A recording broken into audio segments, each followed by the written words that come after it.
Assalamualaikum warahmatullahi wabarakatuh. Perkenalkan, nama saya Melina Fitriani dari kelas Hukum Internasional C. Di sini saya akan menjelaskan pasal 46 Konvensi Wina tahun 1969. Pertama-tama, Konvensi Wina itu membedakan pengakhiran perjanjian menjadi dua. Yang pertama didasarkan oleh kesepakatan para pihak, yang kedua didasarkan secara sepihak. Perjanjian yang diakhiri secara sepihak itu didasarkan oleh yang pertama, ketika perjanjian itu sendiri mengizinkan para pihak untuk mundur atau mengakhiri perjanjian. Yang kedua itu dikarenakan persetujuan semua pihak, tapi didahului oleh permohonan pembatalan persetujuan. Yang ketiga, ketika pembatalan perjanjian itu diperbolehkan oleh Konvensi Wina disebabkan oleh beberapa hal, yaitu dijelaskan di dalam pasal 46, 48, 49 sampai dengan pasal 62. Yang diatur dalam pasal 46 itu terkait dengan inkonsistensi hukum nasional dengan perjanjian menyangkut kompeten to conclude treaties. Yang dapat disimpulkan dalam pasal 46 ini ialah suatu negara mempunyai kewenangan untuk menutup suatu perjanjian apabila persetujuan yang diberikan terhadap perjanjian tersebut itu telah melanggar hukum nasional yang penting dan sangat mendasar. Dari rumusan di atas, jelaslah bahwa asas rebus sic stantibus yang dimaksud dalam Konvensi Wina ialah bahwa para pihak dalam perjanjian itu tidak dapat menjadikan hukum nasionalnya sebagai alasan pembenaran untuk tidak melaksanakan atau membatalkan suatu perjanjian, dengan pengecualian bahwa hukum nasional tersebut itu bersifat penting dan sangat mendasar. Dijelaskan lebih lanjut di dalam pasal 46 ayat 2 bahwa kewenangan ini muncul hanya jika terlanggarnya hukum nasional bersangkutan dalam suatu perjanjian internasional yang diikatnya dilihat secara objektif berkaitan dengan praktek normal dan etikat baik. Di dalam melaksanakan perjanjian internasional, para pihak itu dibutuhkannya adanya prinsip etikat baik. Menurut penjelasan pasal 18 Undang-Undang Perjanjian Internasional, kepentingan nasional yang dimaksud di sini ialah yang pertama, kepentingan umum, yang kedua, pelindungan subjek hukum Republik Indonesia, yang ketiga, yurisdiksi kedaulatan Republik Indonesia. Apabila merujuk pada sumber hukum internasional, ada 3 pasal yang sering dikait-kaitkan, yaitu pasal 27, pasal 46, dan pasal 62. Yang harus dibedakan adalah pasal 27 itu berkaitan dengan pelanggaran atau kegagalan melaksanakan perjanjian internasional.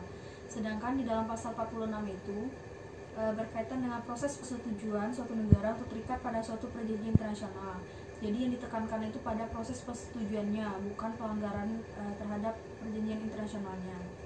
Pasal 46 Konvensi Wina 1969 itu berisi tentang pelanggaran hukum nasional mengenai wewenang untuk menyimpulkan perjanjian.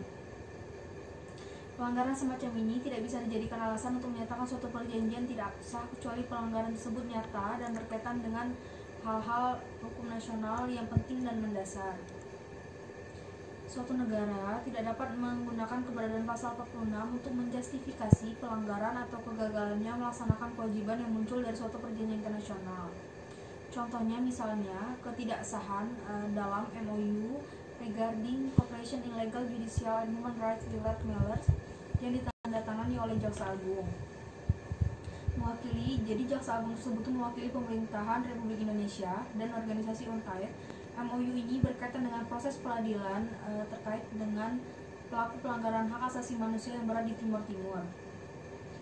Isi dari MOU ini serupa dengan perjanjian ekstradisi. Yang dipermasalahkan di dalam perjanjian ini ialah apakah Jaksa Agung itu memiliki kewenangan untuk melakukan perjanjian tersebut. Apakah Jaksa Agung itu mempunyai kewenangan untuk menandatangani MOU tersebut.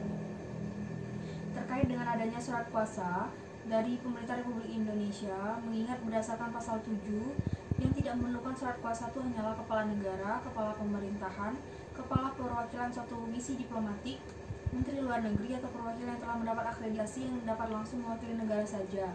Beliau itu memerlukan surat kuasa. Pada kasus MOU Jaksa Agung dan UNCTAD ini, di mana tanpa surat kuasa, yakni berarti Jaksa Agung tersebut telah melampaui kewenangannya dalam mengatasnamakan pemerintah dikarenakan tidak memenuhinya syarat full power. Jadi pemerintah Indonesia dapat saja menggunakan pasal 46 untuk menyatakan bahwa MOU tersebut tidak sah karena telah terjadi pelanggaran terhadap kepentingan nasional yang fundamental dalam hal persetujuan negara untuk diikat oleh perjanjian tersebut.